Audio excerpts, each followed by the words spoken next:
I'm writing this because my family won't talk about it anymore. I'm the only one who can't seem to forget.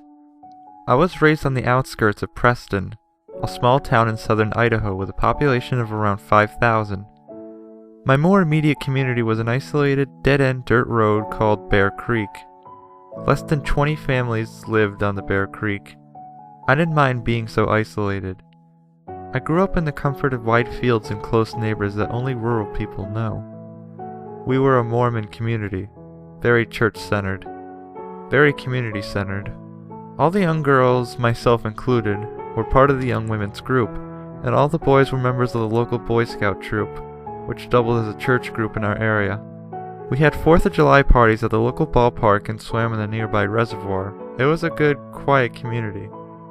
My house, a 92-year-old farmhouse built by my great-great-grandfather, was situated on a small hill surrounded by a wide grass field on one side, and a snaking dirt road on the other. Across the road was the creek bottoms. Southern Idaho is categorized in a desert climate, so not much grows on the outside of the irrigated fields besides sagebrush and burrs. The creek bottoms were the exception. The creek fed the growth of a thick tangle of pussy willow bushes. In the late fall, we used to go down to the bottoms and pick the white cottony pussy willow seeds to decorate the fences of our driveway. Being so isolated, it wasn't uncommon for animals to come down from the mountains. We had a female moose who'd brought her calf down and lived in our orchard every winter. And the occasional lion wasn't unheard of either. The summer when I turned 8, I remember because it was the same year as my baptism. A smaller mountain lion was spotted several times in our area. We weren't worried. The big cats stayed away from the farms and usually moved on when the area didn't yield enough food. The same summer, my neighbor, Peyton, was working on his Eagle Scout project. He loved National Geographic and thought it would be pretty cool to try putting together a National Geographic submission on our little creek bottoms. The young lion that happened to be in our area at the same time made him especially excited. He decided he wanted to try and get pictures of the lion and emailed the National Geographic team for advice. They recommended setting up an automatic camera that takes shots every couple of seconds in an area the lion was known to visit. They also recommended setting some kind of bait so the lion was more likely to come by. No one in the creek liked the idea of live bait or carrion, so we came up with a different kind of bait. We decided to set up an audio recording of a dying rabbit and play it on a loop through a set of speakers hidden in the willows. I remember when everyone was down in the bottoms testing the speakers, and I heard the noise for the first time. The sound of a dying rabbit is horrible. It's been described as being almost identical to the sound of a screaming child. If you've never heard it yourself, there's plenty of recordings available online. It's worth a listen. The camera was set up. The speakers were set up. Everything was perfect. Peyton explained that he would allow the camera and recording to play uninterrupted for a week, and then he would go to check on it. This would give time for our scent to fade from the bottoms and encourage the lion to come closer. At first I was worried about the noise. It was a truly horrible noise, and our house was the closest to the setup point in the bottoms. My father assured me that the noise wouldn't reach as far as our house, and I was relieved when we arrived home that night and he was correct. The bottoms were far enough away that I couldn't hear anything.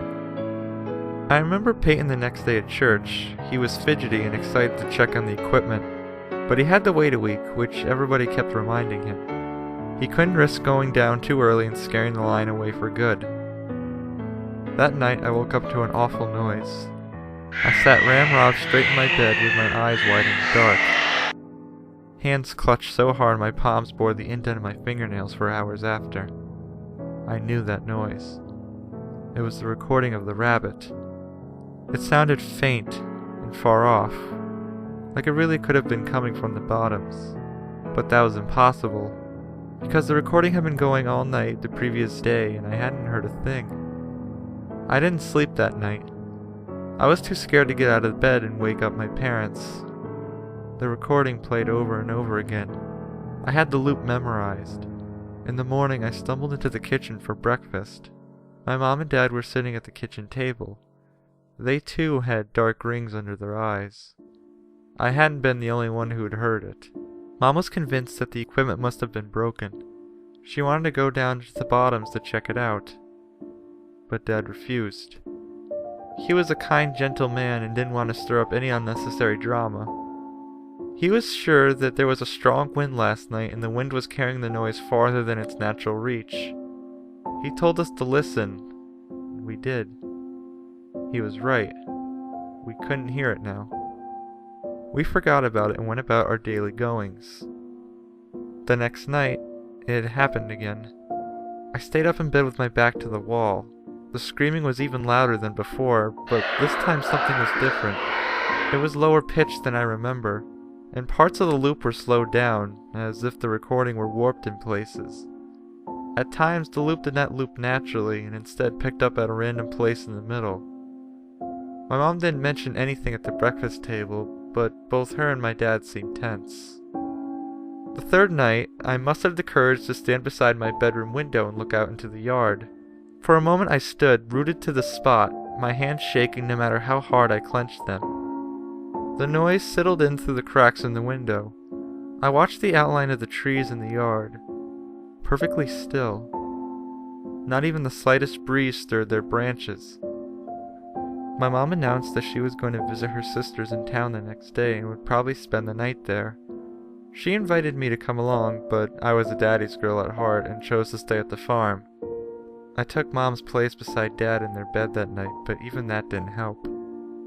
I don't think my dad was asleep either, for he was unnaturally still the whole night. We began to hear the noise during the day too. I was drawing with chalk on the sidewalk when it happened. My shoulders tensed and the hairs on the back of my neck prickled. There was only one scream. A short, high-pitched one. And then the recording fell silent. It happened again several times throughout the day, but never the whole loop, just clips from it. Later that evening, Peyton's dad came up the driveway on his four-wheeler. He said he was looking for their dog, a sweet yellow lab who had been missing since that morning. Dad said he was sorry and that we hadn't seen her. I stared at him, silently begging him to mention the recording, but he didn't. He was a quiet man after all. He didn't want to bring up any unnecessary drama. Mom stayed away the whole week. Dad and I didn't sleep. By Saturday, the screaming could be heard constantly, though it seemed to have deviated from the familiar loop entirely. I didn't recognize any of it. Sometimes the screams were thin and long, other times there were hardly more than growls. Once, while my dad had been heating up meatloaf for lunch, the noise rose into such a rancorous din that he dropped the plate and it shattered. I pressed my hands over my ears where I sat at the table and squeezed my eyes shut, but it didn't help. The noise forced its way in through the cracks of my fingers, pinched my throat and rattled in my rib cage. The din lasted for a whole minute, then fell silent. Dad was shaking. That was the last we heard of the noise that day. Peyton came by Saturday evening to ask permission to cross our road to collect the equipment. He was so excited. I watched him disappear into the creek bottoms with a sense of tired relief.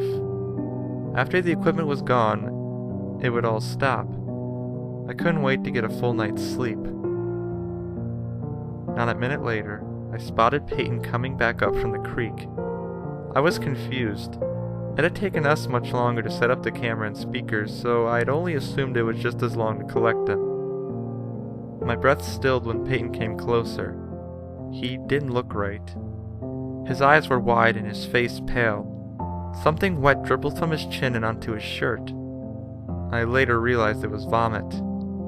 My dad caught him before he fell and demanded to know what had happened. Peyton couldn't speak. He just cried. We called his dad.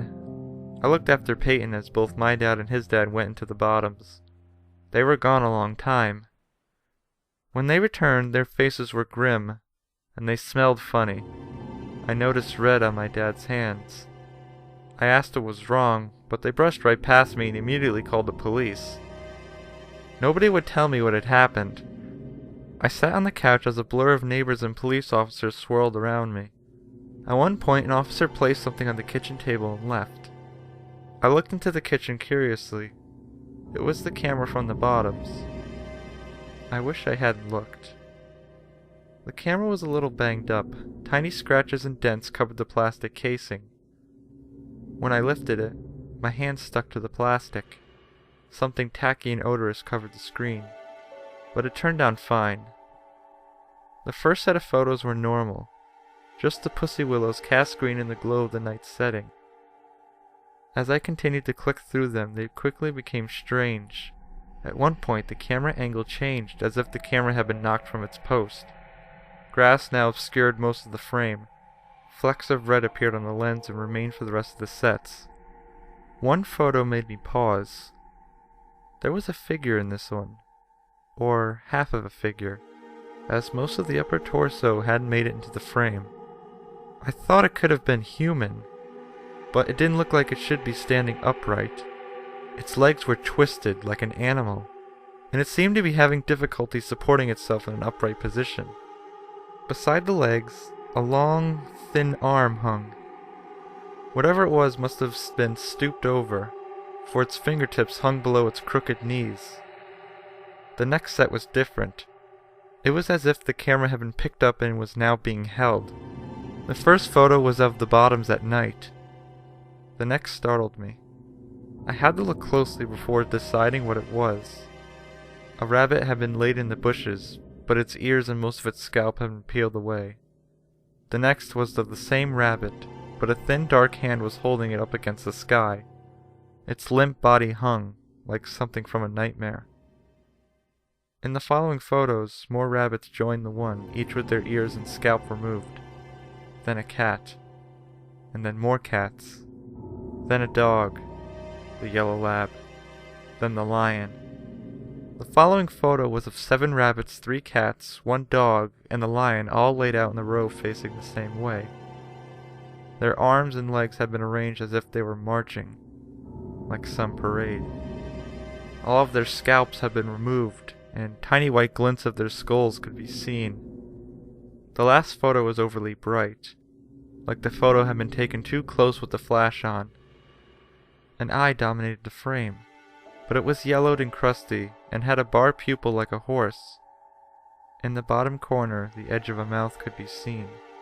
No lips, just teeth. Sharp and little, with wide gaps of red gum between them. I wish I hadn't looked. I heard my dad talking to the police outside. They said the speakers had malfunctioned. The recording had only played the first night.